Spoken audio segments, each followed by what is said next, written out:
যুক্তির যুদ্ধে মুক্তির অন্বেষণ এই প্রতিপাদ্যকে সামনে রেখে ব্রাহ্মণবাড়িয়া সরকারি কলেজ ডিবেটিং সোসাইটির উদ্যোগে অনুষ্ঠিত হয়েছে নবীনদের বরণমালা ও প্রীতিময় রম্য বিতর্ক 2026 শীর্ষক বর্ণাঢ্য আয়োজন। ব্রাহ্মণবাড়িয়া নিউজ, সত্য প্রকাশে আপোষহীন।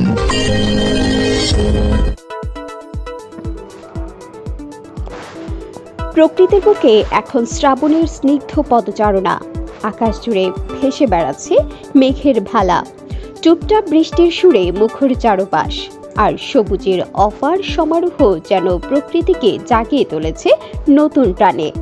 শ্রাবণ শুধু বর্ষণের মাস নয়, এটি নবজাগরণ, সতেজতা, অনুভূতি ও নতুন সূচনার প্রতীক।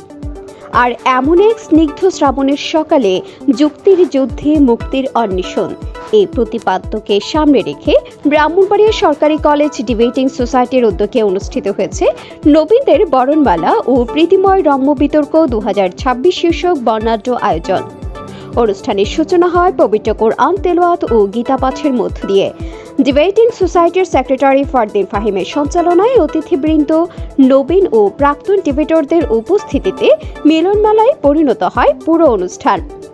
অনুষ্ঠানে প্রধান অতিথি হিসেবে উপস্থিত ছিলেন ব্রাহ্মণবাড়িয়া সরকারি কলেজ ডিবেটিং সোসাইটির উপদেষ্টা পরিষদের সভাপতি এবং ব্রাহ্মণবাড়িয়া সরকারি কলেজের অধ্যক্ষ প্রফেসর AKM ওবায়দুল হক।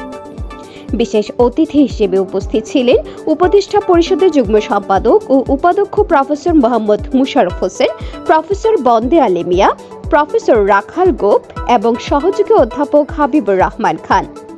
অনুষ্ঠানে সভাপতিত্ব করেন সোসাইটির সভাপতি মোহাম্মদ আব্দুর রউফ খা। অনুষ্ঠানের অন্যতম আকর্ষণ ছিল ধারাবাহিক আবৃত্তি, প্রাণবন্ত সাংস্কৃতিক পরিবেশনা এবং প্রীতিময় রম্য বিতর্ক। এ সময় নবীন ডিবেটরদের আনুষ্ঠানিকভাবে বরণ করে নেওয়া হয়, পাশাপাশি প্রাক্তন সদস্যদের অংশগ্রহণে স্মৃতিচারণ ও মিলনমেলায় প্রাণ ফিরে পায় পুরো আয়োজন। অনুষ্ঠানে ডিবেটিং সোসাইটির সকল সদস্যকে ফুল দিয়ে শুভেচ্ছা জানানো হয়, যা পারস্পরিক সৌহার্দ্য, সম্মান ও ভ্রাতৃত্বের এক অনন্য দৃষ্টান্ত স্থাপন করে। বক্তারা বলেন, বিতর্ক চর্চা শিক্ষার্থীদের যুক্তিবোধ, বিশ্লেষণী চিন্তা, বাচনভঙ্গি এবং ব্যক্তিত্বের গুণাবলী বিকাশে গুরুত্বপূর্ণ ভূমিকা পালন করে। এমন আয়োজন শিক্ষার্থীদের আত্মবিশ্বাস বৃদ্ধি এবং সৃজনশীল চিন্তায় বিকাশে কার্যকর ভূমিকা রাখবে বলেও তারা আশাবাদ ব্যক্ত করেন। সার্বিকভাবে নবীনদের স্বাগত জানানো, প্রাক্তনদের পুনর্মিলন এবং যুক্তির চর্চাকে আরও সমৃদ্ধ করার প্রত্যয়ে আয়োজিত এই ব্যতিক্রমী অনুষ্ঠান শিক্ষার্থী ও অতিথিদের মাঝে ব্যাপক উৎসাহ উদ্দীপনার সৃষ্টি করে এবং ব্রাহ্মণবাড়িয়া সরকারি কলেজ ডিবেটিং সোসাইটির কার্যক্রমে যোগ করে নতুন এক অনন্য মাত্রা। কবি আল মাহমুদ তার কবিতায় বারবার উঠে এসেছে বাঙালির মাটি, মানুষ, প্রকৃতি ও শিকড়ের অনন্য সৌন্দর্য। ওয়ালাইকুম। আবৃত্তি করছি মহাকালের মহাকবি কবি আল মাহমুদ রচিত কদম ফুলের ইতিবৃত্ত। আমি তোমাকে কতবার বলেছি, আমি বৃক্ষের মতো অনন্যই। তুমি যতবার ফিরে এসেছো ততবারই ভেবেছ আমি কদম বৃক্ষ হয়ে ঠাই দাঁড়িয়ে। আবৃত্তি করছি কবিগুরু রবীন্দ্রনাথ ঠাকুরের লেখা এক গায়ে। আমরা দুজন একটি গায়ে থাকি, সেই আমাদের একটি মাত্র সুখ। তাদের কাছে গায়ে যে দুয়েল পাখি, তাহার গানে আমার নাচিব। তাহার দুটি পালন করা ভেড়া চড়ে বেড়ায় মোদের বজমূলে। যদি ভাঙে আমার ক্ষেতের বেড়া, কিছুই নেই।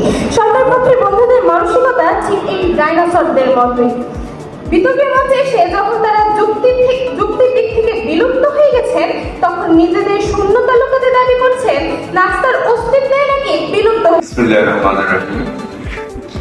ব্রাহ্মণবাড়িয়া সরকারি কলেজ ডিবেটিং সোসাইটি কর্তৃক আয়োজিত আজকের ক্লাবের সদস্যবৃন্দ এবং ব্রাহ্মণবাড়িয়া কলেজ এই ডিবেটিং ক্লাবের মাধ্যমে তারা নিজেকে যেভাবে প্রতিষ্ঠিত করছে,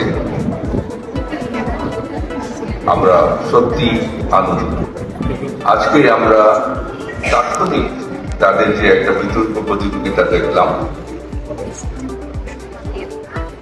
যে সংসদের সেশন শেষে নাস্তার একটি অধিকল্পনা, যার বাস্তব প্রমাণ এখন পাওয়া যায়। ধরে রাখতে শুনছি তোমাদের উপকার হবে, তোমরাও সমৃদ্ধ হবা। এই যে যখন কোনো একটা বিতর্ক প্রতিযোগিতা তোমরা করতে যাও, তোমরা পড়ো, জানো, অনেক তথ্য পড়তে হয়, অনেক তথ্য জানতে হয়। তো তোমরা যখন কোনো তথ্য জানো বা কোনো তথ্য পড়ো, তখন কি হয়, তোমরা সমৃদ্ধ হো। বিভিন্ন জায়গায় যখন পরীক্ষা দিতে যাবা, ইন্টারভিউ দিতে যাবা, দেখবো যে তোমরা ভালো করবা। বা কোনো প্রতিষ্ঠানে যখন তোমরা চাকরি করবা, তখন যখন কোনো প্রোগ্রামে তোমরা বক্তব্য দিবা, সেখানেও তোমরা ভালো করবা। ব্রাহ্মণবাড়িয়ার সকল সংবাদ সবার আগে পেতে ভিশন ব্রাহ্মণবাড়িয়া টিভি চ্যানেলটি লাইক, কমেন্ট, শেয়ার করার অনুরোধ রইল। ধন্যবাদ।